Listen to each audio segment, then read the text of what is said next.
公元前219年，有个叫徐福的人找到了秦始皇，跟他说自己有个项目，做成了可不只是收获金钱美女这么简单，那可是直接升天，直接成仙，也就是长生不老。现在呢就缺点启动资金。秦始皇一听有点意思，心想自己金钱美女权力地位都有了，无奈这身体硬件跟不上，有再多也无福享用，等于是看着干着急。于是当下决定，这个项目我投了，这项目我投了。然后徐福就拿着融资来的钱和人东渡瀛州寻找长生不老药。投资嘛，终归是有风险的。徐福一去再无音讯，秦始皇还没拿到分红就先挂掉了。但自从秦始皇带了节奏之后，修仙这个事儿就变成网红活动了，汉武帝、唐太宗纷纷打卡，只可惜都不了了之。所以说从古至今，人类在寻找长寿密码的道路上就没停过脚步。不过跟古代的科技不够，神话来凑不同，现在人们研究的方向和手段更科学严谨。2009年，有一位叫伊丽莎白·布莱克本的教授，凭借发现端粒和端粒酶如何保护染色体这一成果，解开了人类衰老的奥秘，这也让他获得了当年的诺贝尔生理学或医学奖。之后他把研究成果写在《端粒效应》这本书里。今天咱们就揭开人类衰老与寿命的神秘面纱。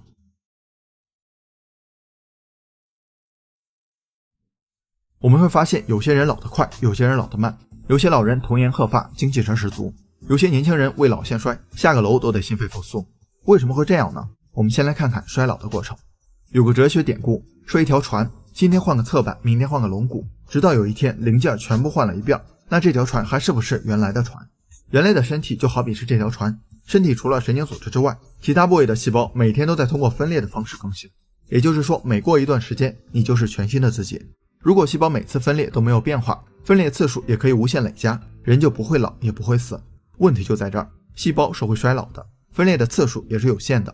1961年，生物学家海弗列克发现，在营养充分的情况下，人体细胞分裂的极限也只有50次左右，这叫做海弗列克极限。细胞停止分裂之后，就意味着一个人真正进入了衰老期。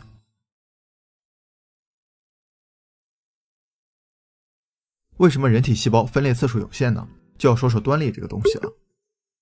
咱们都知道，人体细胞有23对染色体，携带着人类的遗传信息，主要由 DNA 和蛋白质组成。端粒位于染色体的末端，它也是由 DNA 和蛋白质组成。但不同的是，端粒的 DNA 在细胞分裂时不参与编码，说白了，它的作用就是保护染色体，就好比是鞋带两端的塑料头。细胞每分裂一次，端粒就变短一点，直到它短的不能再短了，细胞就停止分裂了。端粒的长度反映了细胞复制的潜能，所以它被称为细胞寿命的有丝分裂中。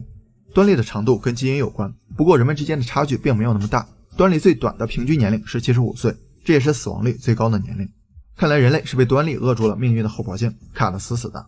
不过布莱克本也通过实验发现了好消息。他发现一些丝膜虫在细胞分裂的时候，端粒并没有变短，反而还变长了。很快他发现人体内也有一种物质可以降低端粒的磨损，那就是端粒酶。可惜它的活性有限，除了造血细胞、生殖细胞等不断分裂的细胞外，其他细胞分化成熟后，端粒酶的活性就逐渐减弱甚至消失。大家可能会想，既然这样，那就缺啥补啥呗。不过布莱克本教授不建议补充端粒酶，因为它会打破人体细胞的平衡，可能诱发一些疾病，比如癌症。癌细胞咱们都知道，就是不受控制的变异细胞，可以无限分裂。现在用于肿瘤研究的癌细胞还是海拉细胞，1951年从一位黑人妇女海瑞塔·拉克斯体内提取后，一直分裂至今。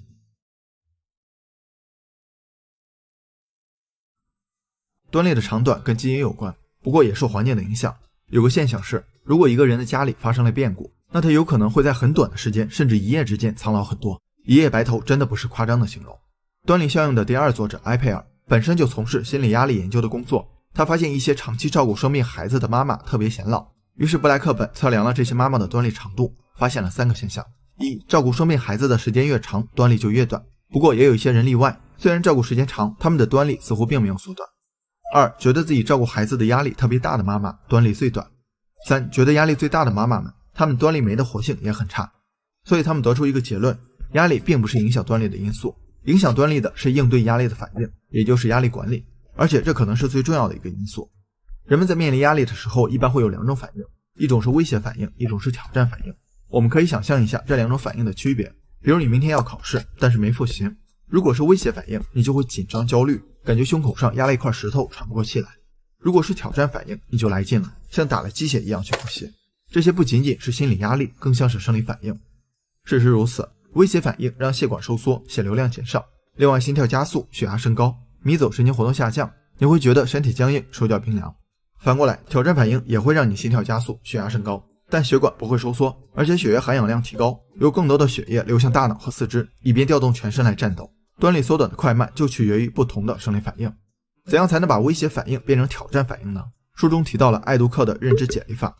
一、语言距离法，就是把自己抽离出来，以旁观者的身份跟自己对话，这样不会陷得太深，还能正向引导自己。二、时间距离法，就是看远一点，想想10年之后这个事儿还能有什么影响，没准10天之后你都已经忘了。除了短期的压力会让端粒变短，长期的心态也会影响端粒长度。书中提到3种典型的负面情绪。第一种，敌意，这种心态一般在强势的人身上比较常见，就是觉得别人处处针对自己，领导穿小鞋了，同事挤兑了，老婆不理解了，孩子不听话了，这会让自己跟别人的关系变差，心情自然会不好，从而影响健康。第二种，悲观，这种人遇到事情总会有负面的预期，所以一直处于消极的情绪状态。我们看那些长寿的老人，生活习惯好像并没有多健康，有些老人甚至抽烟、喝酒、吃肉3大爱好，但是他们有个共同点，就是心态非常好，把生活琐事看得很淡。2019年，美国波士顿大学的研究人员发现，乐观的生活态度会让你更加长寿，并增加活到85岁的可能性。第三种，胡思乱想。据统计，人们在做事的时候，50%的时间都在走神。咱们之前提到过，走神本身就比专注更消耗大脑能量，而且人们往往想的都是负面的事情，就是无形中给自己增加压力。要摆脱这3个负面情绪，除了上面提到的语言距离法，我们还可以用专注当下的事儿来取代负面情绪。一个念头你越是想忘掉，你就越忘不掉，这叫做矛盾反弹。当你把注意力转移到其他事情上，原本的念头就消失了。最后你还可以用冥想的方法，每天10分钟，不仅可以提升专注力，还能改善长期顽固的负面情绪。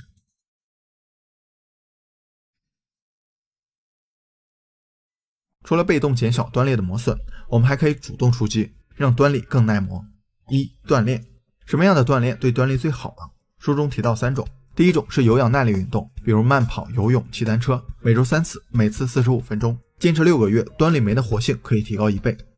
第二种是高强度间歇性训练，就是高强度运动跟修复运动交替进行，比如快跑3分钟，慢跑3分钟，再走路10分钟，这个流程每天重复4遍，每周3次。第三种是阻力运动，就是力量训练，比如举重。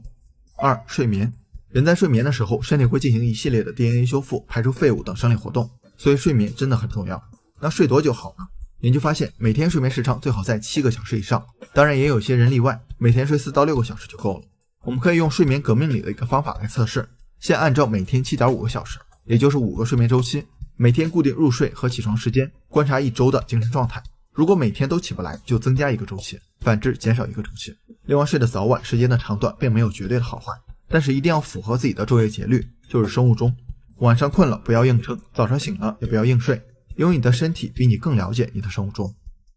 三、体重与饮食。我们来看看这2位女士的身材，左边这位腿很细，但腰围很大，右边这位刚好相反。你觉得哪位女士更健康？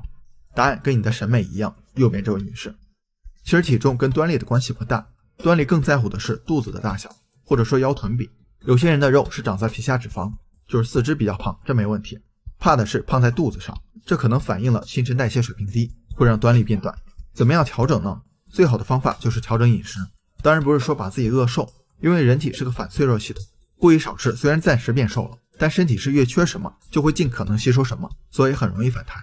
国际上比较推崇的饮食结构叫做地中海饮食，比如应该多吃蔬菜、水果、全麦类搭配鱼和乳制品，少吃红肉、加工肉类、含糖饮料和酒类。不过每个地区都有自己的饮食文化，所以仅供参考，可以根据自己的习惯来调整。四、环境。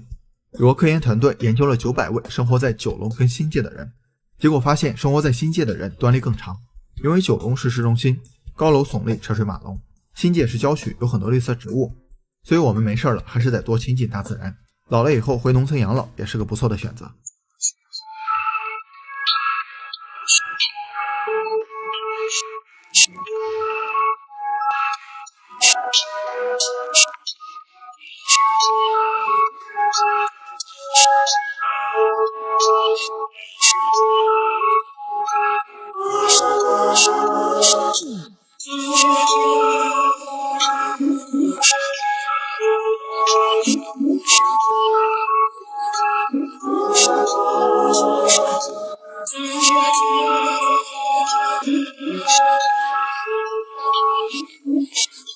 如果你跟我一样，每天久坐8个小时以上，微信步数不足1000，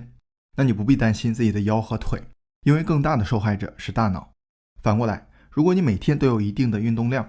最大的受益者也不是肌肉和身材，同样也是你的大脑。大家好，欢迎回到星河百度。今天咱们从脑科学角度聊聊每天活动一下，大脑会发生哪些神奇的变化。相信我，坚持看完你会有想要走2步的冲动。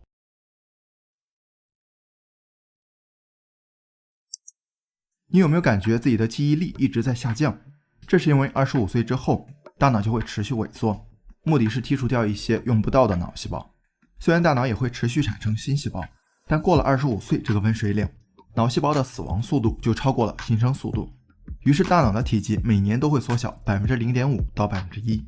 我们学任何知识，大脑都会把信息临时存储在海马体，这个过程叫做短期记忆。不幸的是，海马体的体积也会随着大脑同步萎缩，这也是记忆力下降的直接原因。大脑健身房提到一个实验，受试者被分成2组，一组进行耐力训练，另外一组只是简单的伸展，不会引起心率变化，所以相当于没有训练。1年后扫描他们的大脑，发现伸展组的海马体体积缩小了 1.4%， 这很正常，因为它确实每年都在萎缩。但耐力组的海马体不仅没有缩小，反而增大了 2%。 研究者也觉得奇怪，继续观察受试者的大脑，他们发现运动能提高脑源性神经营养因子 BDNF 的浓度，而 BDNF 增加的越多，海马体体积就增长得越大。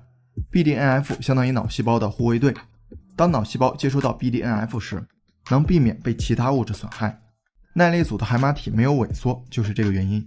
另外， BDNF 还能增强神经元之间的链接，这是形成长期记忆必不可少的一步。所以在 BDNF 叠 buff 一样的作用下，我们的记忆力不仅不会衰退，还得到了一些提升。即便你没有耐心坚持慢跑或者骑自行车也没关系，因为只要运动，大脑就会立即释放 BDNF， 它的作用能持续24小时以上。在这期间，刚好有个短期记忆转变为长期记忆的巩固过程，所以运动完再学习，效果立马就遥遥领先。如果你觉得这样还不够，边学边动能让记忆力更进一步，比如一边散步一边记单词，因为运动时流向大脑的血液增加，在血液中氧气和营养的补给下，大脑的各项认知功能都得到提升，记忆力自然也水涨船高。这是5个箭头，你需要判断中间箭头的指向方向。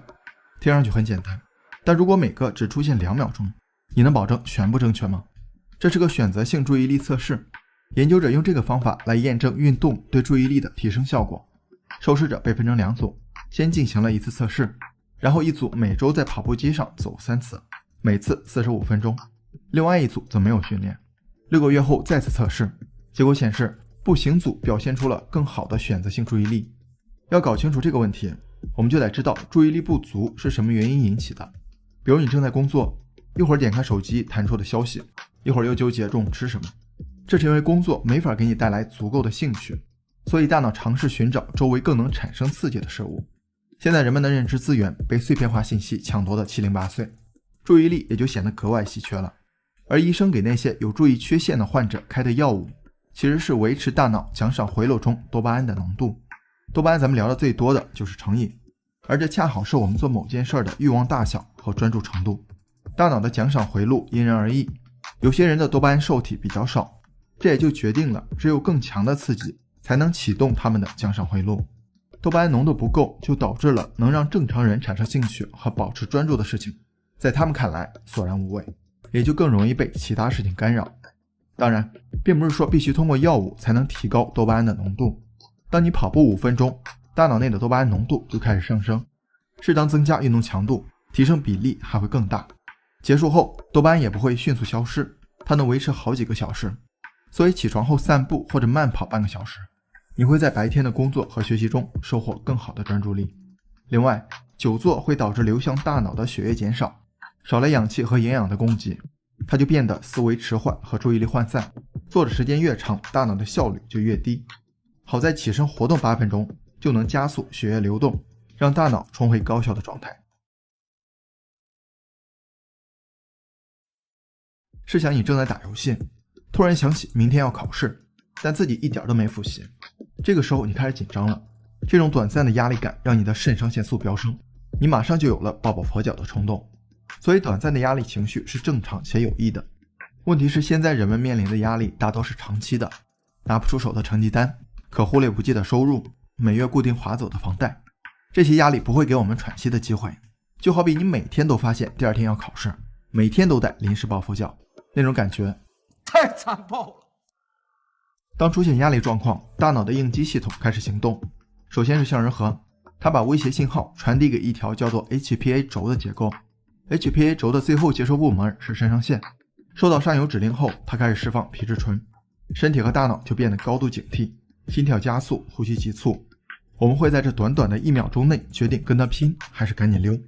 好在大脑中还有2个刹车，额叶和海马体，它们在分析后会告诉大脑不用过度紧张，让应激系统保持动态平衡。短暂的压力调节机制看上去完美，但长期如此就麻烦了。杏仁核会把持续性压力识别为威胁， HPA 轴就一直在工作，高浓度的皮质醇增加了杏仁核的敏感度，所以你会陷入一旦焦虑就越焦虑的恶性循环中。而且皮质醇有个名字叫死亡激素，因为它的浓度长期过高，会杀死额叶和海马体的新生细胞，造成这2个区域的损伤，也就影响了我们的认知功能，记忆力衰退，注意力涣散，思考力下降。这跟短期的压力状态完全是相反的。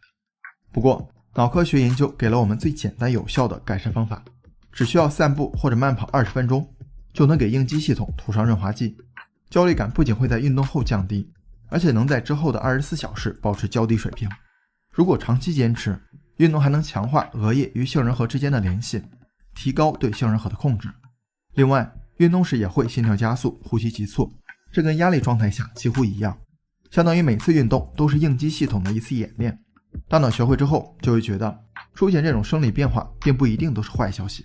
所以在下次真正遇到压力时，就不会再释放过度强烈的信号，我们的焦虑情绪也就慢慢改善了。日本作家村上春树写作时有个习惯，早上4点起床，一直工作到10点，午饭后跑个10公里，然后再去游泳，每天都保持这种规律，直到写完一本书。他觉得能在运动中获得体力和创造力。那运动能否真正提升创造力呢？斯坦福大学的研究者把176名受试者分成2组，让他们做一些考验创造性思维的活动。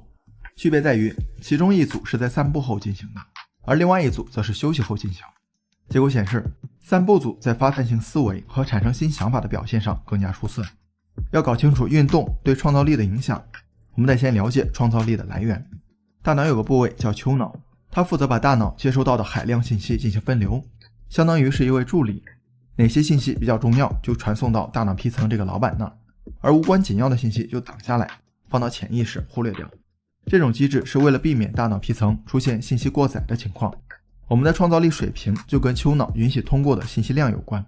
大量的信息会激发我们跳出固定的思维模式，产生丰富的联想和创意，从不同角度看待事物的机会也会增加。而要让丘脑放现更多的信息量，就需要一个通行证。没错，还是多巴胺。研究发现，丘脑内多巴胺的浓度增加，丘脑向大脑皮层传送的信息也会增加，这刚好是创造性思维的关键。但多巴胺的浓度并不是越高越好，当大脑皮层持续接受大量信息时，就会造成信息过载，而这种现象一般出现在精神分裂症的患者中。他们的大脑同时接受到太多强烈的刺激，就会产生一般人难以理解的幻想和一般人也跟不上节奏的思维。所以人们常说天才与疯子只有一线之隔，像梵高、尼采这些极具创造力的大师，却都在不同时期罹患精神疾病。所以我们还是适当增加多巴胺的浓度，适当提高丘脑的信息传送量即可。跑步30分钟，你就能感受到运动对创造力的提升效果，而且能持续2个小时以上。大家应该有过这种经历，遇到一个问题百思不得其解，出去活动一会儿再回来，突然就豁然开朗了，或许就是这个原因。另外，前面咱们也提到，运动增加了流向大脑的血液，大脑的各项认知功能都能得到提升，当然也包括创造力。不过要注意，适当的有氧就行了，如果强度过高，更多的血液会流向肌肉，也就顾不上大脑了。虽然现在的人们大部分时间不是坐着就是躺着，但不可否认的一点是，人类的大脑是为运动而生的。几十万年前的智人只有不停地走，不停地跑，才能找到猎物，躲避天敌，才能更好的生存繁衍。所以大脑的首要任务就是支持这项能力和行为。只是到了现代社会，生活方式的改变让我们忽略了其中的益处。不过现在我们知道了，不妨先放下手机，活动活动。只要愿意坚持，健康的身体和灵活的大脑一定会给你答案。前几天朋友发来他手机屏幕的使用时间，平均每天都在7个小时以上，而且 95% 的时间都用在短视频、社交媒体和新闻资讯。看完我本想嘲笑他一番，结果打开自己的手机一看，也没好到哪儿去，每天都在5个小时左右。怪不得时间不够用，原来都耗在这上面了。更奇怪的是，自己一点都没有察觉到。周末往沙发上一躺，插上电源，动动手指，一上午就这么过去了。而且不仅不会觉得空虚，竟然还有些充实感。有没有同款的小伙伴弹幕告诉我。其实在我们沉迷于刷屏的时候，我们察觉不到的不只是时间的流逝，还有大脑的一些微妙变化。今天咱们就聊聊这个话题。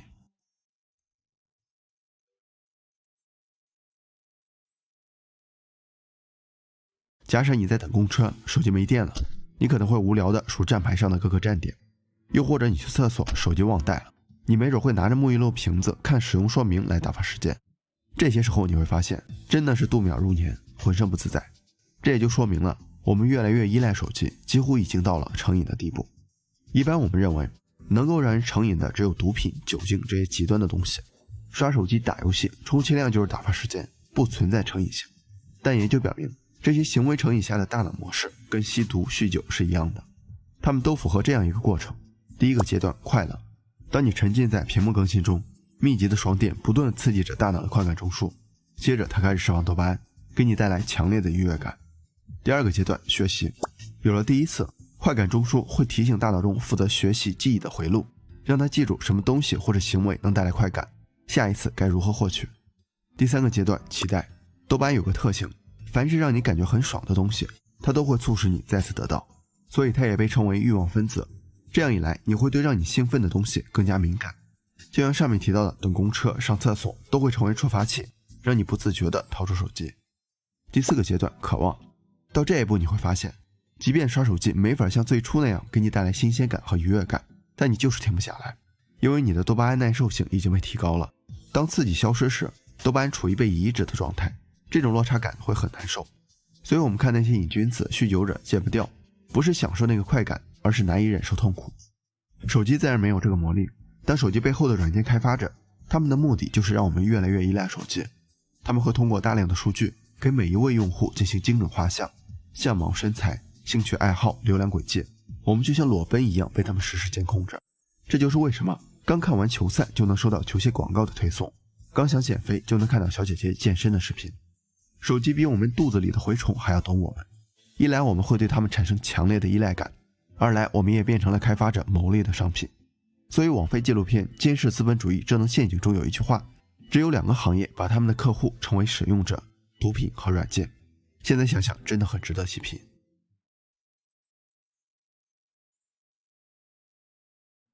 读完《战争与和平》需要多久呢？看书的话可能需要1个星期，但如果你在网上搜相关视频，10分钟就能看完。还嫌慢的话，你还能 1.5 倍速观看，只需要6分40秒。密西根大学医学院的病理学家弗里德曼说自己再也读不了《战争与和平》了，他已经丧失了通读长篇的能力，甚至连3-4段的博文都觉得内容太多，很难聚精会神地读下来。很显然，我们的阅读习惯在互联网的影响下，从深阅读变成了浅浏览。看书的时候，我们的大脑会跟着连贯的文字进行线性思考，再加上书籍的文字功底一般比较深厚，我们很容易沉浸其中，就是心理学家米哈里所说的心流的状态，全情投入，物我两忘，不知不觉就看了一上午。这种阅读方式被称为线性阅读。但在浏览网页的时候就不一样了，内容、广告、导航栏、超链接都集中在一个6英寸左右的屏幕里，再加上时不时弹出的微信消息、短信提醒，它们每一个存在的目的都是要在尽可能短的时间内抢夺我们的注意力。毕竟跟停留时间比起来，点击量对开发者来说更重要。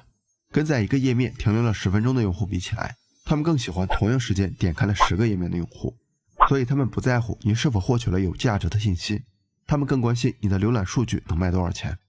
短视频也是一样，最初的15秒时长限定，很大程度上考虑了现代人越来越稀缺的注意力。一项研究表明，人们的专注时长从2000年的12秒降低到了8秒，所以即便是15秒的短视频，不感兴趣的话，我们也很可能看不完一半就划掉了。这种非线性的阅读方式完全是碎片化的，一方面是人们应对信息过载的无奈之举，另一方面也是大脑神经系统悄然变化的直接证据。浅薄这本书有一句话，互联网吸引我们的注意力，只是为了分散我们的注意力。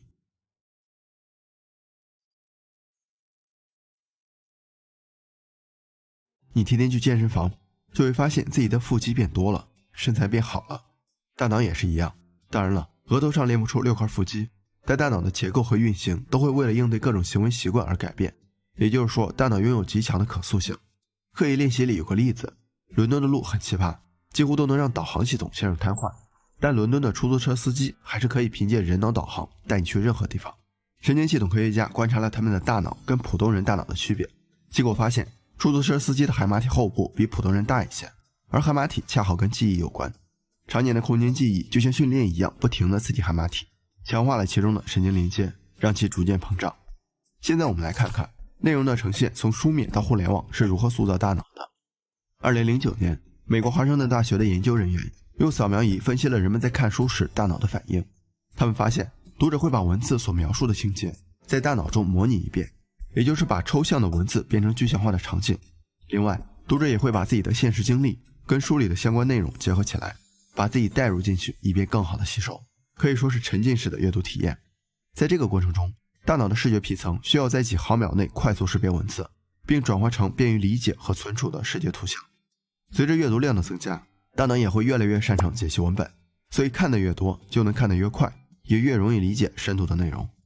到了互联网时期，内容变成了立等可取的快餐，滑动鼠标、触摸屏幕、消息提醒，互联网调动了更多感官的参与，让我们的视觉、听觉、触觉都参与其中。为了应对持续稳定的刺激输入流，大脑会建立一个灵敏的响应系统，这样一来，深度阅读的能力就会弱化了。我们看到满屏的文字和毫不相干的广告，很可能没有耐心看完，所以就有了图片、视频的形式。这样一来，大脑就不用再解析文字了，而是被动的接收图像，就像一个简单的信号处理器，看见什么就接收什么，没法做出复杂的信息处理。所以有时候我们看完一个视频，在转述时感觉内容都在大脑里，但就是很难完整的表达出来。就是因为复述文字内容时，大脑直接调用了当初加工文字信息的记录，而复述视频时，大脑要把图像转换成文字，显然难得多。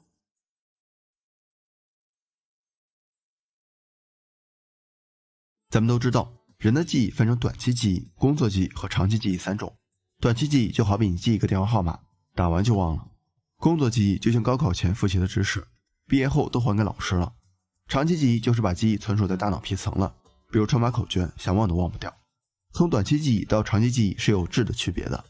长期记忆必须要形成新的神经回路，也就是大脑发生了生理上的变化，但短期记忆就没有这个过程。有些大神一说话就给人一种知识渊博的感觉，就是因为他们把知识存储到长期记忆中了。而形成长期记忆就需要长时间的巩固记忆过程，比如不断学习、频繁调用，这个过程没有捷径，就是长期积累。上网的时候，信息流奔涌而来，网页上的各种超链接，还时不时有邮件、微信等消息。同时进入工作记忆的信息太多了，大脑处理不过来，也就保存不了这些信息。所以有时候咱们刚看完一篇网文，关掉之后就忘得差不多了。然后你像我还有个习惯，喜欢把不错的内容先收藏一下，过后再看。不过他们基本都在收藏夹里吃灰，没有巩固记忆的过程，自然也就不可能形成长期记忆。现在有任何问题，网上一搜都能找到答案。知识的易得性也会让我们产生一种想法，既然动动手指就能找到，何必要记下来呢？手机就像一个外接硬盘，我们把原本应该存储到大脑中的信息外包了出去。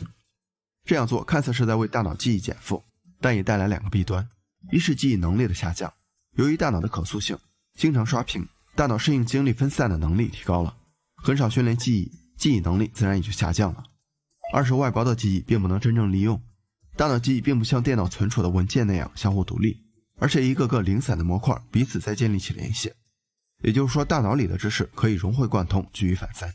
真正记住的知识不是加法式的积累，而是能产生微妙的化学反应，这一点手机是做不到的。传播学领域的天花板麦克卢汉提到，媒体不仅仅是信息通道，媒体提供思考的素材，同时他们也在影响思考的过程，而如果过度依赖媒体，人们或许会失去思考的能力。当然，咱不是罗列手机互联网的罪状，而是通过客观事实阐述其对大脑的一些影响。我们也完全可以合理利用手机，传递信息，打发时间，获取一些碎片化知识，但最好不要沉迷于此，毕竟分散些注意力，消耗点时间倒也不算什么，但大脑不好使了就真的麻烦了。